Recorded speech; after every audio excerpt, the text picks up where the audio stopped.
In the top stories, digital COVID-19 vaccination cards begin rolling out. More than 300 Jamaican nurses call in sick, and President Joe Biden warns Kabul attackers. Hello and welcome to the ZIZ Midday Newscast. Today's Friday, the 27th of August, 2021. I'm Jason Davis. Nationally, citizens and residents in St. Kitts and Nevis who are vaccinated against COVID-19 can now access their vaccination cards digitally. This was announced by the Minister of Health, the Honorable Akila Byron Nisbet, during the Prime Minister's monthly press conference on August 24. She explained the process by which the cards are accessed. Persons can present themselves with a photo ID, and if you already have your vaccination card, that vaccination card as well, to the Innovation Hub located at the National ICT Center. Once you get there, your ID and your vaccination card will be cross-checked with our database. Once the information is correct, you will then be provided with the URL and a unique ID number. Once you log on to the URL, you will then provide your first name, last name, date of birth, and the unique ID that you will be provided with. Once all of those four categories match, you will then be able to retrieve your digital card. Minister Byron Nisbet said the digital cards contain a quick response or QR code that allows users to access information instantly. The QR code also serves as an additional security feature. Your digital card looks similar to the actual physical card. The difference is that it includes a QR code. That QR code can then be scanned just to verify that indeed you are vaccinated. She said the unique QR code prevents fraud by persons who are not vaccinated but who may try to replicate the cards. That would give us that added security that unless that QR code matches back to our record, then you can't be able to pose as if you are vaccinated. Minister Byron Nisbet said each country develops its way of recording vaccination statuses, and St. Kitts and Nevis is no different. She noted that once a country determines how its vaccination information will be provided, it's then shared with the relevant bodies. The Team Unity-led administration is allowing both vaccinated and unvaccinated cruise passengers into the Federation of St. Kitts and Nevis. According to the CEO of the St. Kitts Tourism Authority, Raquel Brown, unvaccinated cruise passengers would have to take the RT-PCR test within 72 hours from their port of embarkation, and the fully vaccinated can take the antigen test or rapid test or the RT-PCR test within 72 hours from their port of embarkation. Prime Minister Dr. the Honorable Timothy Harris, during his monthly press conference on August 24, announced that, quote, the Cabinet took a decision to spur cruise tourism by making a major concession to allow vaccinated cruise passengers to enter the Federation utilizing antigen tests, end quote. The Prime Minister said the Cabinet took the decision bearing in mind that, quote, once visitors are fully vaccinated, the risk of their transmitting the virus to our people is significantly reduced, end quote. He also said that an additional layer of protection had to do with the statistics that the strong rollout, quote, of our vaccination program has seen St. Kitts and Nevis emerge with more than 62% of the population fully vaccinated and more than 73% having taken at least their first dose of the AstraZeneca vaccine, end quote. The Prime Minister also added that the coordinated efforts to manage cruise tourism through the travel-approved bubble vaccination tours will result in a safe corridor of containment. The opening up of the cruise tourism will put thousands of persons back to work, increasing income flows and business activity. We took note that for 17 months, a large number of persons, like taxi operators and some employees at duty-free shops at Port Zante and elsewhere, have been without meaningful work.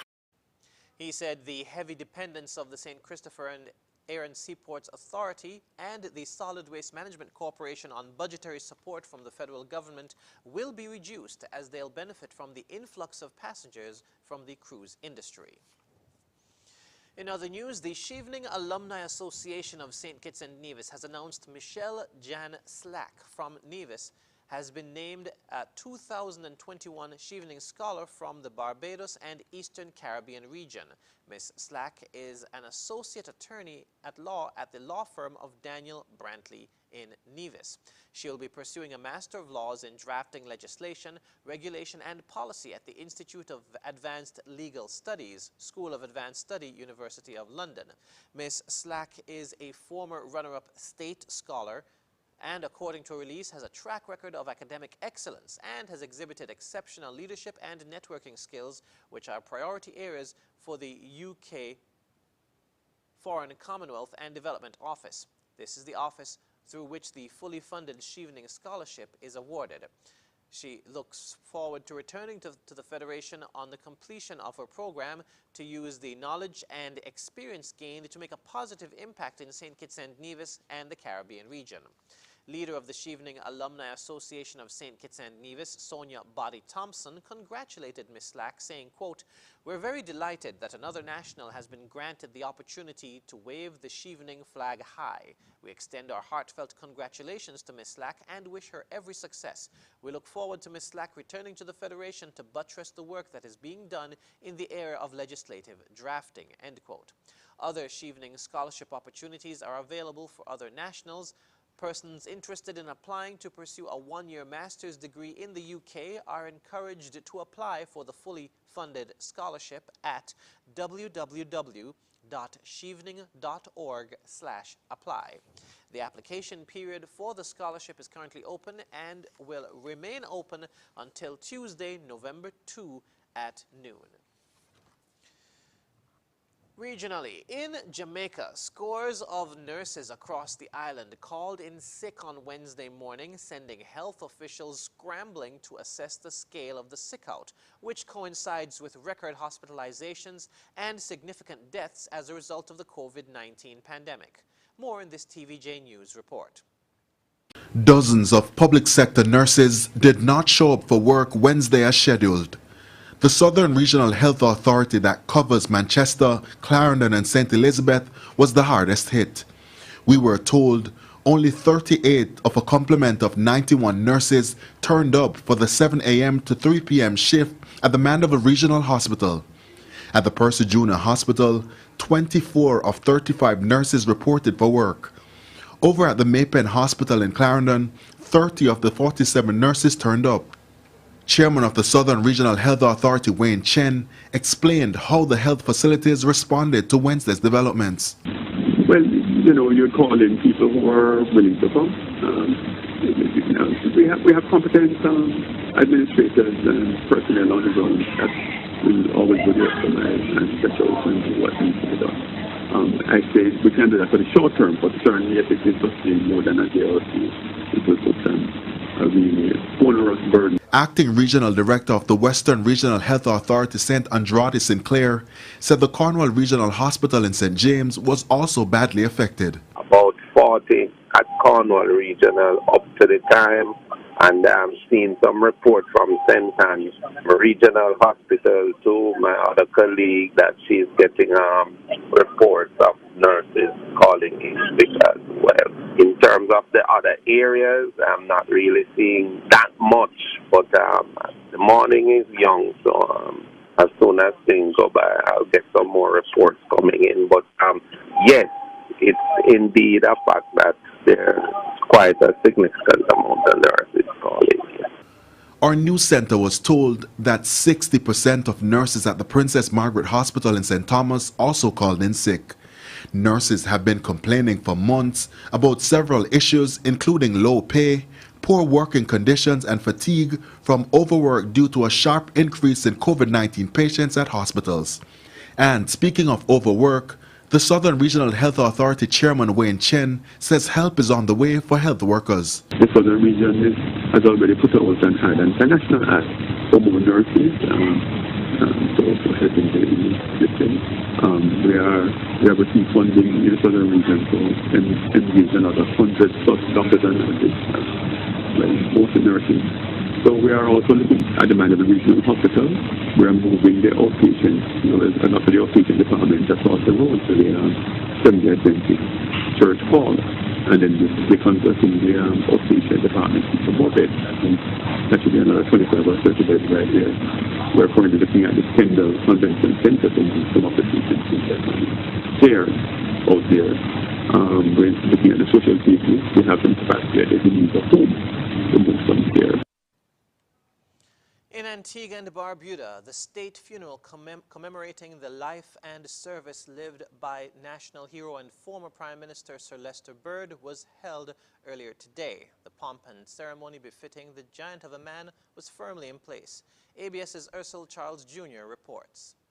Majesty, clinical precision, fanfare and solemnity all marked the occasion of the state funeral for Sir Lester Bird Thursday. The day was declared a public holiday, urging all to take the time to reflect on Sir Lester's life and contribution. The three-part occasion began with a private viewing of the cortege bearing the remains of the national hero as he lay in state inside Parliament building. Dignitaries, family members and close friends all took the opportunity to pay their final respects. The procession then made its way to the Sir Vivian Richards Stadium. Sir Lester's eldest daughter, Donielle Bird Brown, eulogized her late father. Albert Einstein said, "The value of a man should be seen in what he gives and not in what he is able to receive." In one word, my father was a man who gave. He was ingenious and gave much to his work, to his country, to his friends, and to his family. The ceremony was also marked by harmonious singing.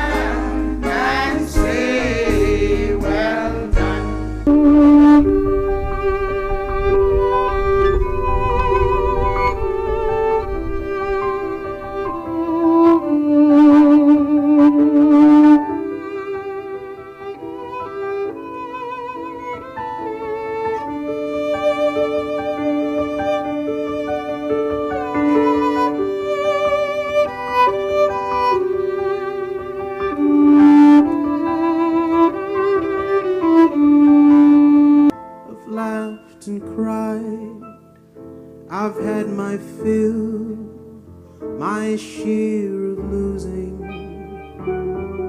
and now as tears subside, I find it all so amusing to think I did all that, and may I say,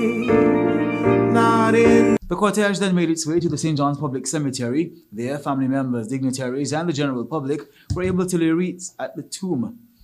The funeral ceremony came to an end after the Antigua and Barbuda Labour Party and the Antigua Trades and Labour Union supporters sang the traditional songs of Solidarity Forever and the Red Flag. For ABS News, I'm Ursula Charles Jr. Internationally, U.S. President Joe Biden has described the service personnel killed in the attacks at Kabul airport as heroes, and he promised that those responsible for their deaths will pay. Al Jazeera's White House correspondent Kimberly Halkett reports. I bear responsibility for fundamentally all that's happened. Commander-in-Chief of the U.S. military, Joe Biden, holding a moment of silence for the Americans killed in Thursday's bombings in Kabul, the deadliest day for the U.S. military in more than a decade. But despite the deaths, Biden says the evacuation and the withdrawal will continue until August 31st. We will not be deterred by terrorists. We will not let them stop our mission. We will continue the evacuation. This despite at least 13 U.S. service members killed on Thursday and at least 18 more injured. Dozens of Afghan civilians have also been killed or hurt by the blasts outside the Kabul airport at its Abbey Gate and the nearby Barron Hotel. The U.S. is blaming the group ISIL-K, a rival of the Taliban, for the attacks. We thought this would happen sooner or later. It's tragic that it happened today. The U.S. says its mission to evacuate all those wishing to leave Afghanistan will not change. The president says the United States will retaliate against those responsible for Thursday's blasts. We will not forgive. We will not forget. We will hunt you down and make you pay. But some Republican members of Congress are outraged and are calling for Biden's resignation. They're furious by reports U.S. officials allegedly gave the Taliban the names of Americans and Afghan allies permitted to enter Kabul's airport perimeter.